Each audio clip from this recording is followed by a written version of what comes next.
Today we are going to be dispelling myths about grief, how to shift your attitude about loss and emerge successfully. First, let me introduce you to our presenter, the incredible Maryann Udel. She's the founder of Sheltering Tree.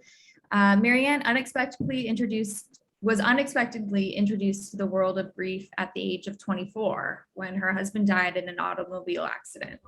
Overnight, she went from being a young wife to a young widow. Without the assistance of the internet, social media, or formal support groups, she found a way to live, laugh, love, find joy, and thrive. In 2015, she proudly launched Sheltering Tree to formalize and share the lessons she learned about loss. Now, as a certified life and business coach, she guides businesses and individuals through major transitions. She helps them find the ground beneath their feet, gain clarity, and create a plan to joyfully move forward and thrive. You can visit her website at yourshelteringtree.com. Thank you so much again, Maryann, for joining us, and we'll let you have it. Thank you, Allison, and thank you for inviting me to share information with this group. I know that I was first introduced to Lisa's Place when it was Lisa's Place here in the Los Angeles area. And I'm so excited to see how much it has grown over the years. And I'm honored to be able to share a little bit of knowledge with all of you. So those in South Carolina, thank you for joining for lunch and for coming to this Lunch and Learn.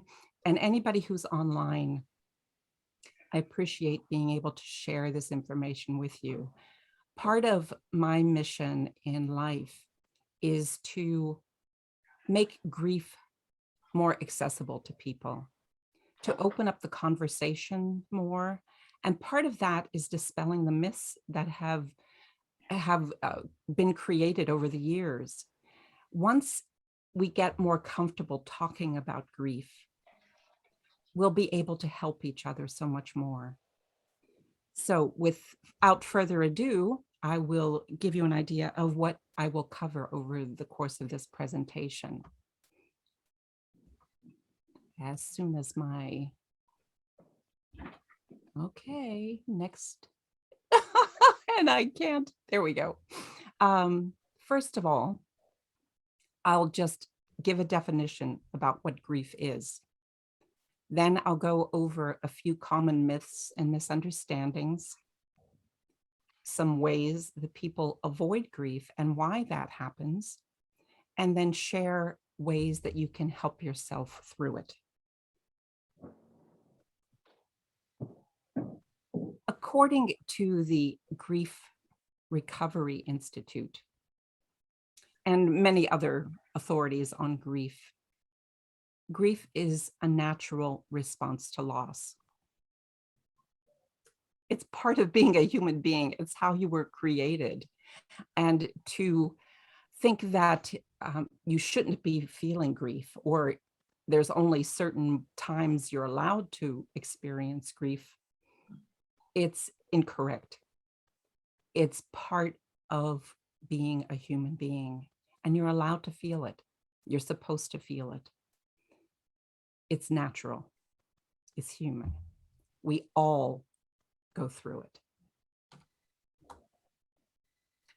The first myth I want to dispel is that the only time you experience grief is when someone dies. Or you might think that's the only time you're allowed to experience grief. You might think, oh, well, no, nobody died. Why am I so sad? Why am I upset? But in reality, death is just one experience. I think the Grief Recovery Institute has a list of 50 different things that can produce grief. It's all related to major changes in your life, to any sort of loss that you might have experienced. It can be because of divorce. I mean, that's kind of obvious. It's the end of a relationship.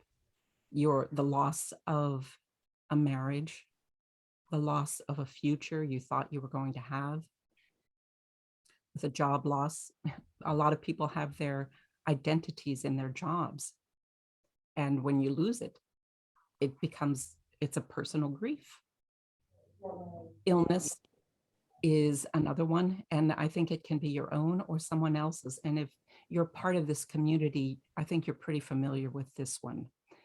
It's perfectly normal for you to feel grief about anything that's happening. And it's good that you have a community like Lisa's Care Connection to offer support and just recognition that this isn't a normal thing that happens. And then there's retirement. When you when you give up your job or your career, like I said about the job loss, some people make it their identity, and they feel out of sorts and uncomfortable. And it's like, well, I've been doing this for 30 years. Now what do I do? You can feel grief over that. Even the act of moving to a new home or a new part of town or to a new state or country, all of those, you have to give up something to get something, and you lose your sense of identity and where you were. It can be exciting, but you're allowed to feel grief at the same time.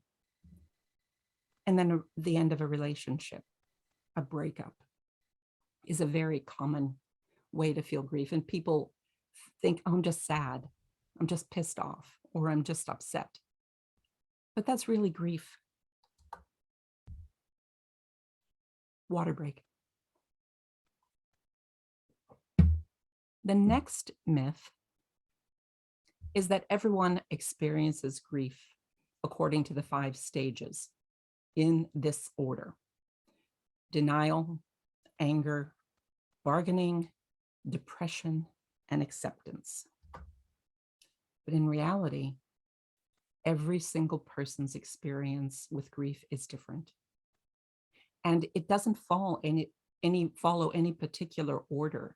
There's no checklist to follow, no timeline. By month 3, this is how I should be feeling. By month 7, oh man, I'm already at acceptance. I'm ahead of the curve. It doesn't work that way. David Kessler, and if you are not familiar with his work, you can go to his website, grief.com. He worked with Elizabeth Kubler-Ross, who wrote about the 5 stages. She was the one that created that. And she was actually doing research about people before they were dying and the grief they were experiencing before dying. It wasn't meant to be taken as a rule book or a timeline to follow to track your own grief. It gives people a false expectation about what grief really is. And you may have seen posts online or pictures somewhere where you have a graph, someone going along very linearly, following each stage along the grief path. And then next to it, there's a picture of this line, and then this big scribble picture, and then continuing on with your grief. You won't feel them in any particular order. And a lot of time it won't make sense, and you'll feel uncomfortable. And it's painful. Of course it's painful. Something bad happened. But that's normal. Don't feel bad about feeling bad. You're allowed to feel that way. And you can feel more than one emotion at a time. And you can go through the different emotions more than once. David Kessler shares that the 5 stages are just a guideline. They're just a way for you to be able to see and get an idea of, and be able to identify what you might be experiencing. So you're feeling this way, and then you say, oh, what is this? And then you can look at those particular stages and say, denial again? Anger again? Really? everybody experiences it differently. Even siblings within a family, when a parent passes, each sibling will experience that differently because their relationship with that person was different. We're all unique individuals, but everybody experiences grief. So never feel like you're the only one. Never feel that you're alone. Your grief will evolve. Your experience with it will evolve, which takes me to the next myth. In time, you get over grief. But in reality, you learn how to live with your grief. It's a little hard to comprehend that. And it might make you angry at first. What do you mean I'm never going to get over this? I can't do this anymore. Well, I can tell you from my personal experience, my husband died during the month of September when I was 24. And still to this day, I feel a little melancholy during the month of September. I don't feel the way I did when he first died. Of course not. I'm remarried. I've been remarried for 34 years. So it's not a matter of never feeling the grief. It's just that it evolves, it subsides.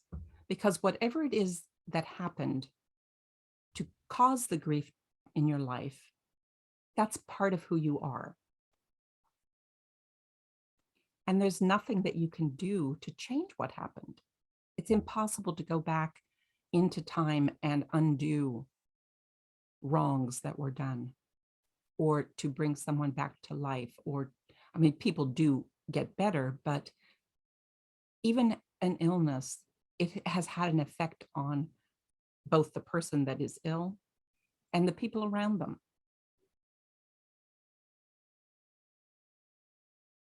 So it's learning how to live with all of those feelings that are going on, learning how to live with the experience of grief, knowing that when it first happens, you feel like you're in the midst of a tsunami. You can't get your breath. You're having a hard time finding the ground. You don't know which way is up. You are totally in a fog and can't catch your breath. But as the waves subside, you get your feet on the ground. You can breathe. You see the world around you in a different way. And you appreciate the things that you have. It doesn't happen overnight. But you become a different person because of your grief. And once you're able to allow yourself to feel it and know that it's okay to continue to move forward, the grief will help you be a better person.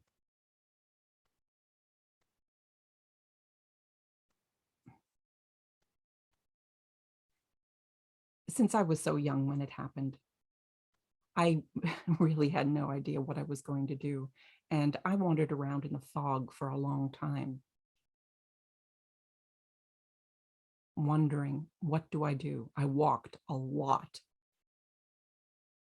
And I know I just said, Bob, what do I do? I don't know what to do. Why? And eventually I made a decision to sell my house and move to New York. I was an actress. What can I say? But every situation that you go through, when a door closes, just look for the open window. And if you're in the midst of it, I know it's not easy to see that. And I know that you might be too much in the anger or the denial or the depression to really comprehend how there can be something better. But it will happen. It evolves. Our society has a tendency to avoid grief. Even when people die, there are only so many days a company will give you for bereavement. If it's a spouse, you get a whole week. If it's a parent, 3 days. I think that things are evolving. There's more acceptance and more talk. And I think the pandemic has opened up the conversation more than any time, because we were all experiencing a collective grief. I'm sure that you heard that term over the past year and a half, because we all lost our lifestyle. We lost our social connections. We lost our way of living. We lost our sense of security. There were also things that we gained. Maybe there was a better development within the family. Maybe there was a deepening of personal calm when you didn't have to rush around to a lot of places. But there was a loss of social connection, of human to human connection, of normalcy. And it will never be the same again. Even though you're able to get together in person in South Carolina, we still can't do that here in Burbank.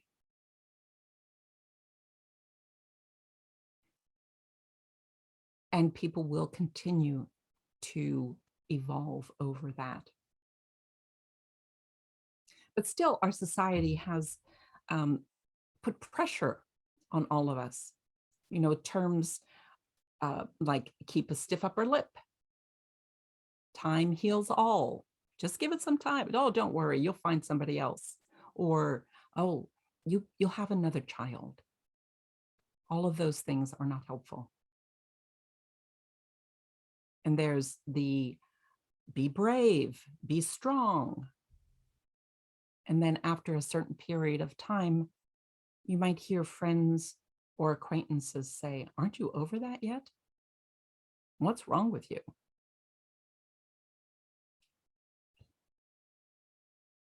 You need to feel the feelings because they don't go away.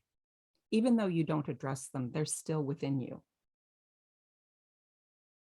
I had a couple of clients who were both in their 70s. They had been dealing with a lifetime of grief. One of them, her father had died when she was 13, and she never got to go to his funeral. She never got to cry over the death of her dad.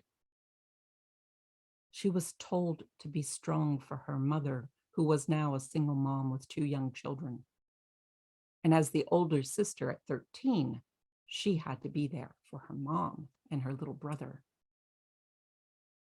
And when she came to me, she said, I'm crying all the time. I don't know what to do. It's because she had never been able to grieve the death of her dad. Once we addressed that, she was able to find more peace, more joy, more understanding, and she smiles a lot more now. Another client had been living with multiple griefs. She had a parfait going on, so much so that it created medical issues for her. She's dealing with those now, and she's a much happier person because of that. And the reason people try to push their grief aside or to squash it down and not allow it to bubble up is that it's just too much to handle. It's too painful. But there are things you can do to help yourself get through it. You can be more aware of how you might be trying to avoid your grief. You might be overdoing it. You might be overdoing it at work, working every possible hour and overtime and doing extra projects just to avoid being alone with your feelings. Or you might be overdoing it on the exercise, going to the gym for 5 hours a day or 2 hours, or just pushing yourself. I'm not saying don't exercise. You do need to do that. It's moderation. It's finding things and allowing a balanced life. Exercise is great. It's a wonderful thing when you're grieving. Walking, getting out in nature, breathing, meditation, helping others. I'm not saying don't help others, just don't overdo it. Don't put yourself at the bottom of your list all the time. Everybody else's needs always come before yours. So you never get to take care of yourself or do what you need to do to help yourself through the grief. And there are ways you might try to pacify the pain. If you're aware that you're shopping too much, feeling that the things that you surround yourself will give you comfort, or if you use food as a pacifier, or drink, or drugs, it's because whatever it is you're facing is too hard, and you probably need to get some help. And it's okay to get help. It doesn't mean you're bad. It doesn't mean you're broken. It just means that you're hurting and you need some help, because we don't know how to get ourselves out of whatever it is we're in. Look for a hand to lead you up, to help you out, to guide you. There are a lot of hands out there, a lot of people.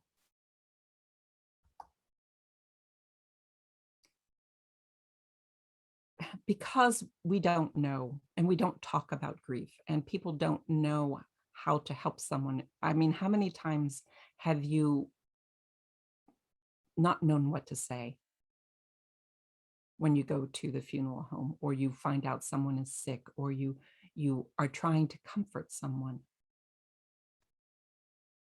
It's because we don't talk about it, and we need to. But you need to teach people how to treat you. You can ask them just to sit and listen to you talking, or just be with you quietly.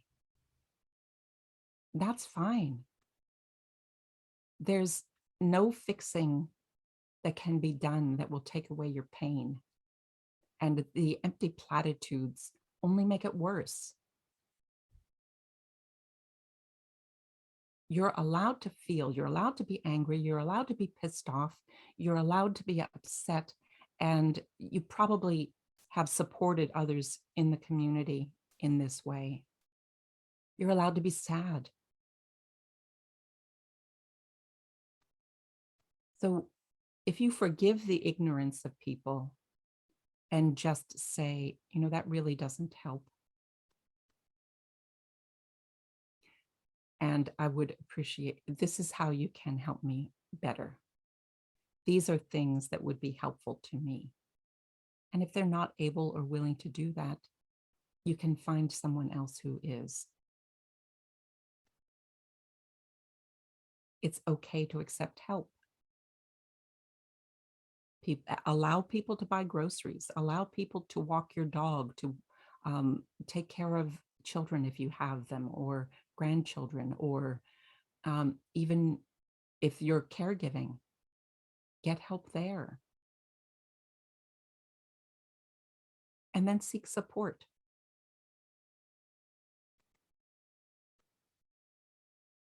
Whether it's in a group setting or individual setting, if you need therapy, if you need a support group, All of that is acceptable. And it's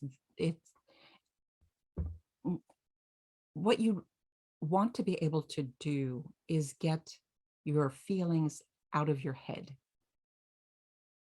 Sometimes writing in a journal is helpful. Going for a walk. I even know people who have recorded things. They didn't feel comfortable talking to anyone, but they felt okay saying something out loud and recording it and then listening to it themselves. Maybe you can write a letter to whoever it is or whatever regarding, or just do some stream of consciousness writing to help get it out of your head and into your system. And there's a kinesthetic connection that happens when you write things out. Some people type. There was a gentleman I met who was a widower, and he and his wife had always talked about their day right before bedtime. And he found that he missed that after she died. So he started writing a nightly account of his day to his wife and let her know how much he missed her. And he shared a few of them to a group, and it was touching. He was a retired police officer, and you don't expect them to have a lot of feelings or emotions. So it was very heartwarming to see this tough exterior man share such poignant, loving thoughts with his dead wife. It helped him to heal. So the first thing you want to do is acknowledge whatever it is you're feeling. And if it helps you to identify with one of those feelings in the 5 stages, then do that.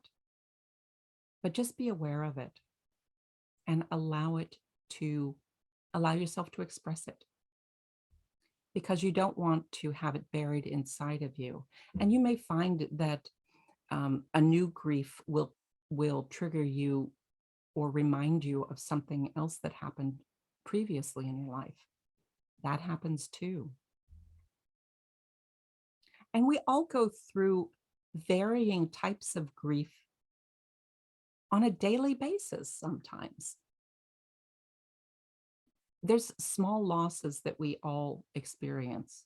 I remember as a kid not being accepted into the lifeguard training because I wasn't a strong enough swimmer. And I was really sad because I wasn't used to losing. I always won stuff. But that was a grief. But it's all part of the life experience. And the more we acknowledge that and acknowledge that every person you see in your daily life is going through something. Everybody. They might not admit it, but everyone is going through something. On the surface, they might be putting up a good front. But if you all sat down in a circle with people in your neighborhood and everybody wrote down their biggest problem on a piece of paper, you put it into a hat, and everybody took out a different problem, you would probably run back to your problem right away. So first of all, acknowledge what you're feeling, and also that everybody else is going through something too. That guy you see speeding on the freeway, or the rude person in the store, maybe they just broke up with their girlfriend. Or maybe they just got fired from their job. Or maybe they're rushing home to tend to a sick family member. You don't know.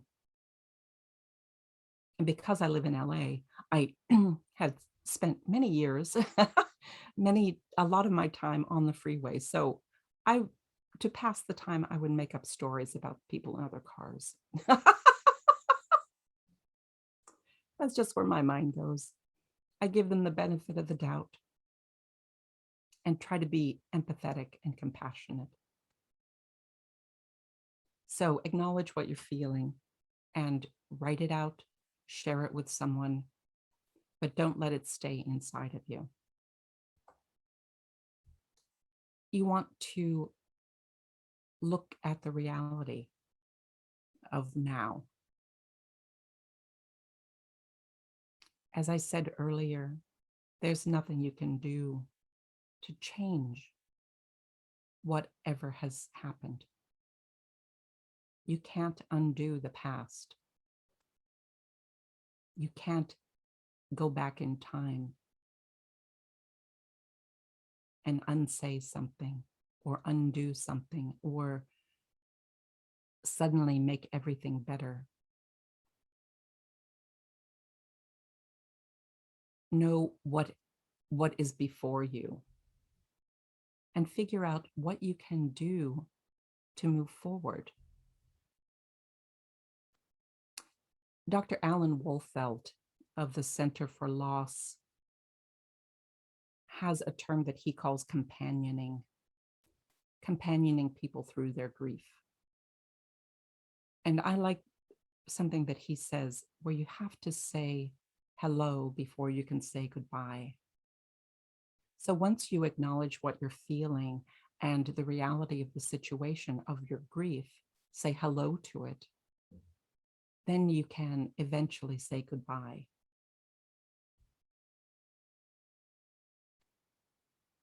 Hello, goodbye. Just look at the reality. And then you start small in taking actions on moving through it. You can start with a daily gratitude list. At the end of the day, you can think of 3 things that happened during the day that you're grateful for. You can list 1 thing that maybe you want to do tomorrow to take care of yourself. Think of 1 thing you want to do a year from now, something to look forward to. But start small. Even though it's a small step, it's still a step forward. Maybe it's just getting out of bed and taking a shower. For people who are in severe grief, that can be an accomplishment. And I know there were days I didn't want to get out of bed. And I know there have been days I didn't want to deal with whatever was going on through different grief issues through my life. But the only way that I could get through it is to go through it. And that's the reality of the situation. Take 1 step, figure out what you can do, what is possible now, and start. And then take a step forward. Move yourself in the direction you want to go. Allow yourself to open up. You're standing at a stream and there's this water rushing. You want to get to the other side, but you don't know how. All you have to do is find the first stone and take a step. And from that stone, you'll see another stone. And then before you know it, you'll be at the other side of the stream. But you can't see all of the steps until you take the first one. Each step reveals the next one. And then before you know it, you're on the other side. So some final thoughts I want to share with you.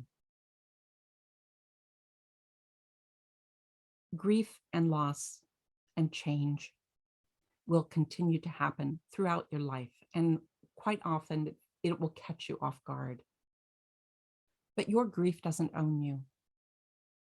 You are not defined by your grief. You have more power than you think. You have the power to accept the reality of the change. Even the messy part where you're going through that metamorphosis of dealing with all the ucky, mucky middle part until you're able to emerge on the other side. So feel those feelings, go through the muck, because that's part of the journey. And it's how you will be able to create the life that you want beyond your loss. And remember, you're not alone.